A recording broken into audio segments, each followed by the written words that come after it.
So a crash would not be my base case, but weaker market conditions would be.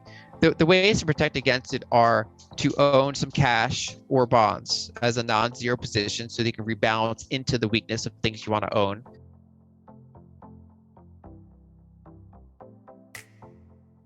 When you have very, very high inflation, but you have super low interest rates, we have the widest gap, again, go back to the 40s pretty much, between interest rates and inflation in many countries.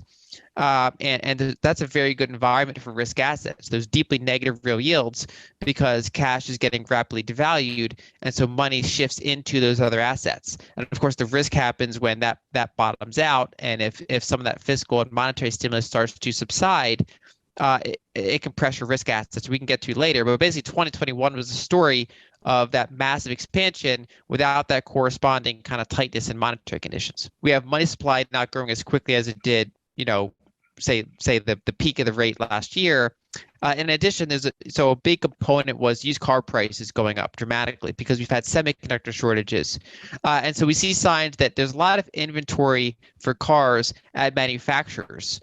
And of course, they just haven't gotten to the dealerships yet because they're waiting on those semiconductors. So whenever that semiconductor issue gets resolved, which is this sign, it's going to take a few years, that should be a disinflationary burst for the used car and the new car segment, right? Because you basically have a lot of that kind of stored up inventory coming to market.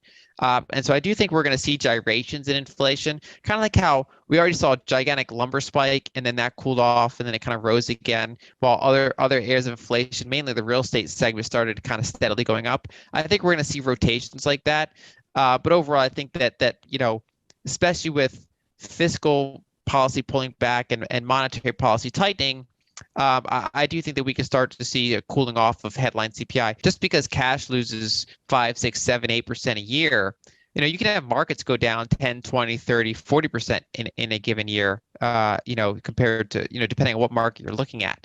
And so I think it's one of those things that depends on your risk tolerance and time frame. I think cash is going to be a very poor investment throughout the 2020s. I think the rates are going to stay persistently below the inflation rate for the majority of that decade. But there will be years where cash is probably towards the top of the pile in terms of investment performance, because you can have down years in equity markets and things like that. I don't know for sure if 2022 is going to be one of those, but I do think that 2022 is likely to be choppier and worse performing than the prior 2 years. Let's say for the S&P 500 and some of these other well-performing indices. I think that's where there's risk. I think with the fiscal pulling back and tightening monetary conditions, having some cash can make sense. In addition, it's important to know that Berkshire Hathaway, his company, is primarily an insurance company. It's a conglomerate. They're in multiple businesses, but at the heart of it is they have some of the largest insurance operations in the world. I think, again, going back to cash, I think having some either inflation protected securities or short-term ones that are they can be used as like cash equivalents, or just outright cash or short-term bonds. I think having some of those is useful because you can rebalance that into any volatility that happens for assets you actually want to own.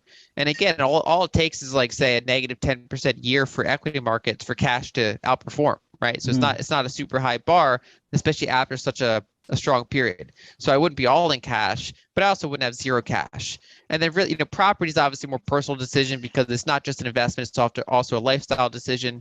And so that's, it's partially consumption, partially investment. Of course, people then have, they can have second, third, fourth properties. They can go into publicly traded types of properties.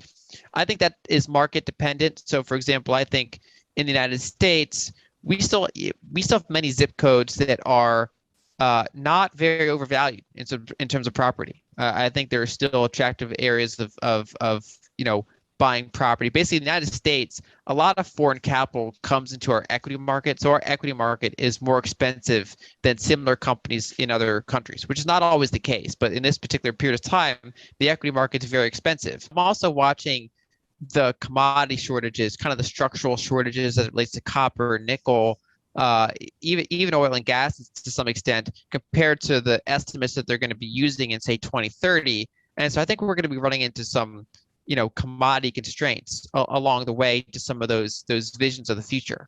And so I think that's a challenge. Also, I think a lot, especially earlier this year, a lot of like the ARK kind of Cathie Wood type of investments were very, very expensive. She had tremendous performance, partly because they went up very, very high, both in terms of growth, but also valuation on that growth.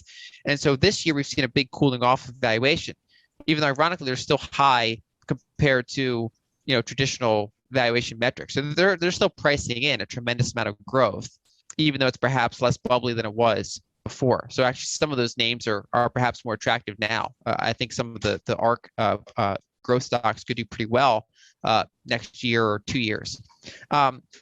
So I share some views with her, but I'm a lot more cautious about things that apply to hardware. And when it comes to Burry, I do think that most assets are bubble-like. I do think that the S&P 500 is unlikely to have great returns over, say, the next 10 years. I think some of the Nasdaq stocks, again, I think they're very, very expensive. I think bonds are overvalued. The areas that I would say are not bubbles are things like healthcare stocks. Again, basically some of the value stocks, but specifically value sectors that are not being heavily disrupted. Things that are just kind of cheap and not being heavily disrupted, and they just be kind of not exciting, right? So I think that that's the stuff that could kind of grind out better returns over a 5 to 10 year period compared to what people think. Whereas some of the really exciting stuff I think could stagnate. Now, I think that there's still exciting stuff, like whether it's Bitcoin or whether it's certain other things in the digital asset ecosystem. I still think they're going to do very well over a 10 year period, most likely. So a crash would not be my base case, but weaker market conditions would be. The ways to protect against it are to own some cash or bonds as a non-zero position so they can rebalance into the weakness of things you want to own, or to be long volatility, or to have other specific hedges, like some basically some puts or some long volatility plays that basically pay off if you get that downward volatility, that you can then use those gains to rebalance into, again, some of the assets you actually want to own. And so I think overall it is a time to be somewhat defensive, which doesn't mean get out of everything that you want to own, but it means basically expect that it could happen so that you're not shocked if it happens, and that you're ready to take advantage of it if it happens. If you see inflation maybe still hot, but it's maybe cooling off by that point, so it's a lower headline CPI or PCE than it is now, they could have some ammunition to come in and maybe do some more quantitative easing, for example. They have other programs in place too. They have repo, they have reverse repo. They could potentially reliquify the corporate market, the corporate bond market. So there are tools they can do. I think the bigger tools to look at, though, are fiscal policy.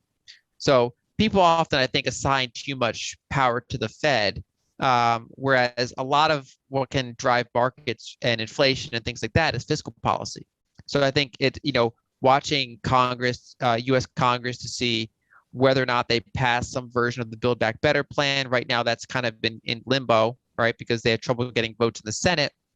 But there are parts of that if passed, it would expand the money supply. It probably would increase nominal GDP, but also potentially increase inflation.